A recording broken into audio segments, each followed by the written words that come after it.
Hey everybody, it's Tom again. We're going to do part 2 of the memory series. I'm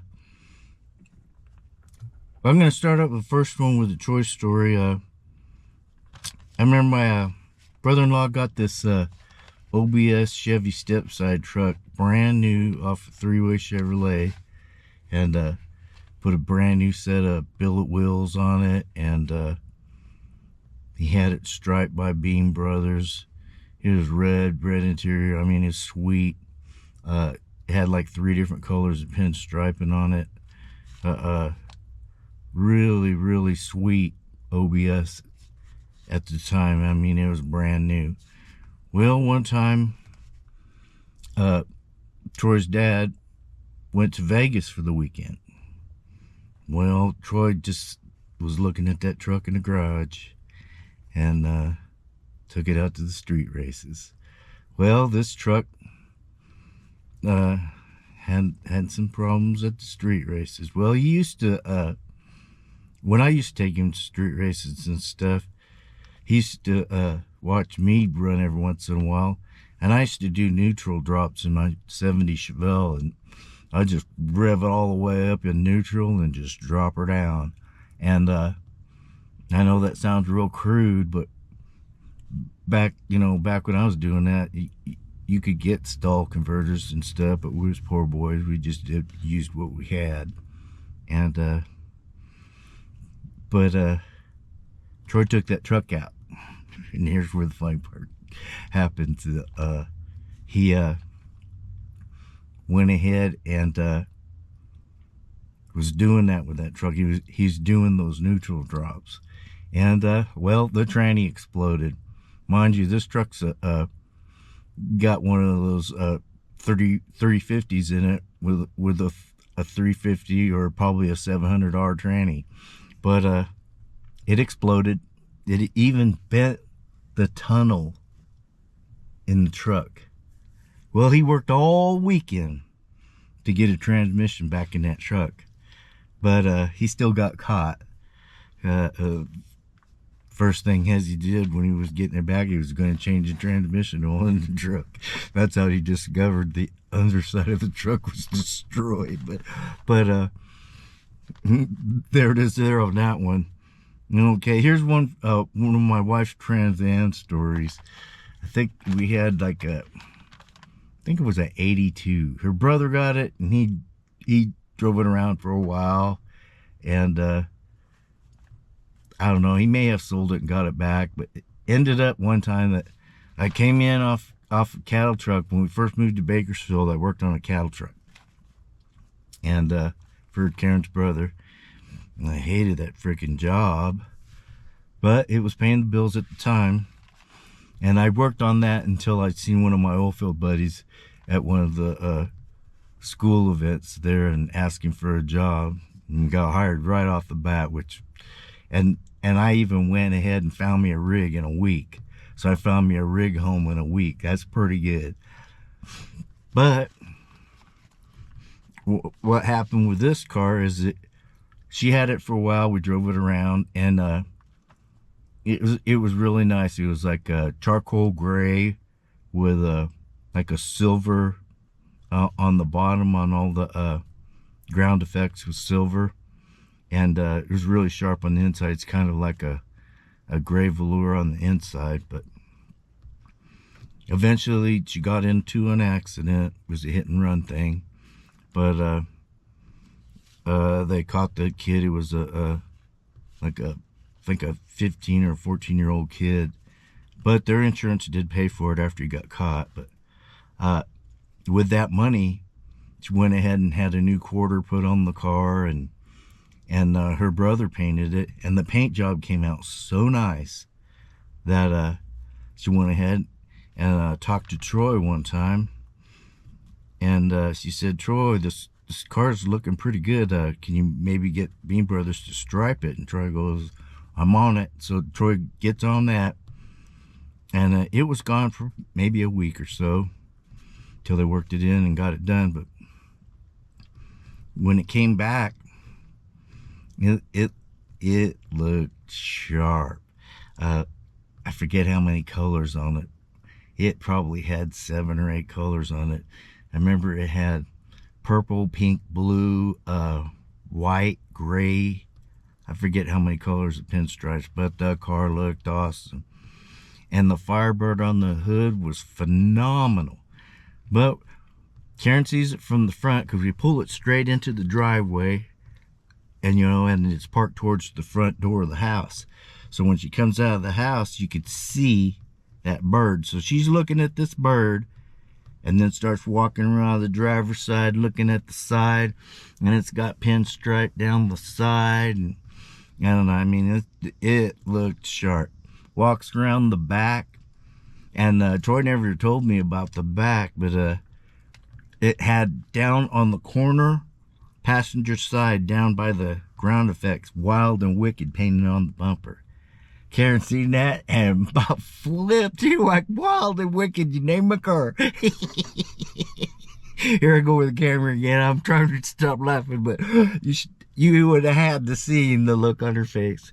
But she ended up loving that car. Probably one of the most ones that she loved.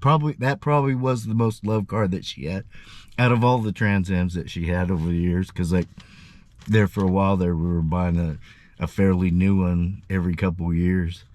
We'd buy one that was like 2 years old and run it till it was like 4 years old and then sell it. And then buy another one that had less mileage. But that's how that went. But all right, let's go on to the story of my Chevelle.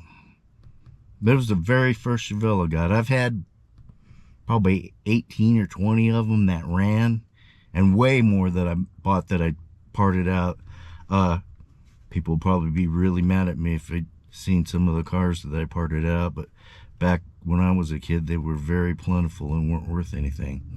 But the story of the Chevelle, I seen it on my brother-in-law's lot, and they were trying to get me to buy a Firebird, and I don't know, I just didn't like the Firebird. I think the color of it killed it for me because it was yellow, but it was a really nice car. But I seen that 70 Chevelle, and I knew it was wore out. I mean, you could see it was burning oil, I mean bad, but I bought it anyway. And that's where the love story of that car started. I've had probably 7 or 8 motors, at least 7 of them in there. And most of them were destroyed, but maybe one. But I have another motor, and I'll kind of give you the story of that now. Is a 69 L88 aluminum headed 427, and this was built for a speedboat, and it's pretty good. It's studded and O-ringed, and 14-to-1 motor. I really didn't like where they polished the outsides of the heads, or they polished on the inside by the rockers, on the outside, and I wish they didn't polish the outside of the heads, but it is what it is. They're all shiny for like showboat. But for like somebody like me who's a street car, I don't need that shiny shit. But that's what it is. And that motor, I've been storing it for I don't know how many years. Well, Glenn ended up buying it off the guy with the boat. Mind you, this was all relatives. And then he had it for a long time, and he was going to put it in Anglia, never did that. So I ended up catching him at the right time and ended up getting it from him. And I've had it stored and saved for the Chevelle since. Right now there's a 396 in the car, and it's a good runner. And it was a Mansell custom motor. It's just a stock 396, but it's all balanced and real nice. I mean, they even put new bronze guides in the heads and everything. It's all balanced, and I know it's a stock 396, but on a good sunny day, it'll chirp third gear and drive, baby. But there it is there. Future videos on the Chevelle, because I am going to get to that someday. I've been wanting to do like a Art Morrison frame, but I don't know if that'll ever come, because last time I looked, they were like $22,000. but that was going to make me like a road race style car. I don't think it just might end up being just a regular street car. But maybe I can get the Corvette brakes and all that stuff on there, because I do kind of want to run some 20s on it. But now let's just go back in time a little even further. My first car, it was my mom bought it for me. It was a 64 Impala. Only ran on 7 cylinders. I really didn't do nothing with it. We actually drove it a little bit on 7 cylinders around town and stuff, but I don't think I ever really like registered it or anything. And I ended up selling that one. And but the one that I do remember was, I've had, I don't know, probably 7 or 8 Impalas, but there's one that I remember. It was a 65 Impala wagon, and it was that turquoise looking color inside and out, and the outside was kind of rough. But when I got the car, I did all the normal things that you did on a car back in those days: new brakes, new tires, you know, get it running good, new spark plugs, wires, and all that stuff. I had was running good. Luckily, it had a real good carburetor when I got it, but I painted it a ice blue fire mist. Well, the house that we lived in, Los Alamos, was across the street from the school, and there was a big open field there that you could play football, baseball, soccer. But all the locals played soccer on it.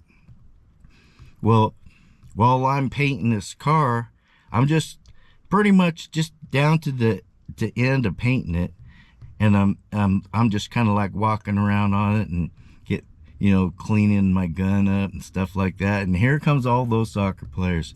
Next thing you know, I sold that car.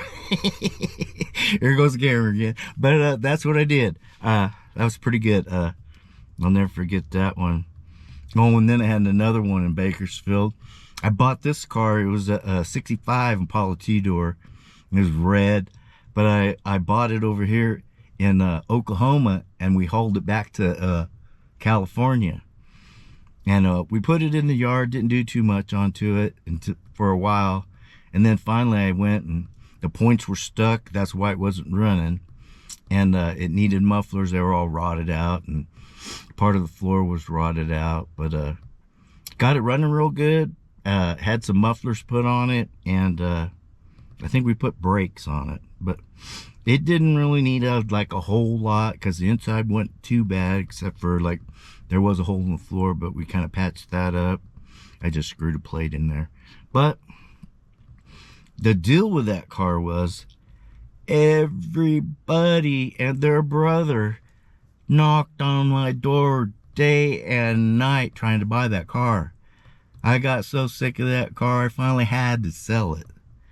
But man, what a story on it.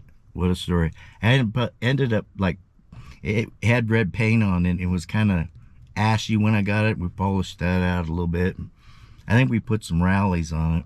I think we put some Monte Carlo rallies on it and just sold it. It got so bad I had to cover up with a car cover, and it's still, they could tell by the shape of the car cover, because you could see it was right on the main highway there in Bakersfield. But that car over there, that was a story. Okay. I remember one time. All right, let's move on to the high school cars. My high school cars, I had a 68 Fairlane Ford. It was baby blue with a white top, had slots on it. Used to drive that during the week. Used to drive it to school a lot. I was like my everyday beater driver. And during my high school days, I bought a 1970 RT Challenger. It was yellow, had a program hood scoop on it, slots, and it had fitting pizza cutters on the front. Loved that old car. A lot of stories to it. We used to on Friday, got out of school, get home and clean that car up, wash it, and get it ready for Friday night cruising. And all right, let's move on to this old Chevelle that Troy used to have. Not a Chevelle, but a white GTO. It's a 67 white GTO. My other wife's nephew has this car now, and he's in the middle of a restoration on it. And you may possibly, if I can talk him into it, get some footage of that car. I got a lot of history with that car. We drove it around Bakersfield a lot. This was one of the car collection cars of Troy's and his dad, so it didn't get to come out very much, but when it did come out, it was special times. His dad didn't want him to tear that one up, and that's one of the cars that did not get tore up. But it was a Tri-Power 389 Tri-Power 4-speed car, but the Tri-Power wasn't factory, but we're pretty sure it was dealer installed. It was a really beautiful car. Okay, now let's talk about one time on newspaper ads. There's one time I worked at who was a California Production Service, and one of the guys that he worked on my crew one day was talking about he's going to buy a new truck and then all that stuff, and he's going to sell his old truck, and I asked him what the truck was, and he said it was a long bed Chevy 6-cylinder 3-speed truck, but the shifter was broke in it. So I went by his house, looked at it, and ended up buying the truck. And we looked all over Bakersfield trying to find a shifter and stuff for it. Couldn't find one all over town. Eventually Karen's brother said just put a floor shifter in it, so that's what we did, put a floor shifter in that truck. And so my wife's nephew ended up putting upholstery on the seat, polished it up, got it going pretty good, put a decent set of used tires on it. But we decided we were going to put it in the ad and sell it. So we put it in the ad in the newspaper, and right off, it wasn't in there an hour, and we already had buyers knocking on the door. So we went ahead and sold that truck, but people kept calling. I mean, so I just told Karen, we got other trucks out there, sell them. So we had probably 26, 27 trucks at the time. Karen ended up that day, off of that one ad, she sold like 13, 14 trucks.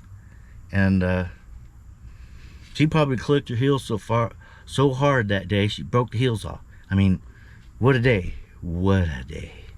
Okay. Now, and this will probably be, I don't know, here's another story. My buddy John Conway. Yeah, when we was working at Tilton Engineering, he had this little mini truck. It's sharp. It's kind of like one of those low-rided custom jobs. It's all striped out and everything. It had a camper shell on it, and he had like a Tilton aluminum flywheel and racing collection shit in it. It was a really nice truck, but he ended up selling that truck. Well, what he got to replace that was a black 280Z. And it had a nice paint job. It was a clean looking car. And then one day he was talking about he wanted to fix it up and make it look different. And when he finally brought it back to work, we looked at this car, and it's black, and it had blue flames on it. I never seen a 280Z with flames. It was like nuts. But he drove that car a few years. I know, John. I know you remember that car, baby. I know you remember, John. Okay. And last one, and this is the real good one of those stories. It's like a barn find story. Karen used to work at live on this ranch. It's called San Juan Ranch. And this is one of the ranches from the Spanish land grant days. And it's a 50,000 acre ranch. I said it would take you 3 days to ride across it on a horse. But the deal was we was messing around out there on the ranch one day, and we were going through the garage to go get something. I forgot what it was, but it's in a car there with a car cover over it, one of them green canvas car covers. I lifted it up, and you wouldn't believe what was under. A 55 300 SL Gullwing, and it was a blue color. not like a baby blue, more darker. But it was not like a dark blue, but it wasn't a light blue either. But it had leather seats in it.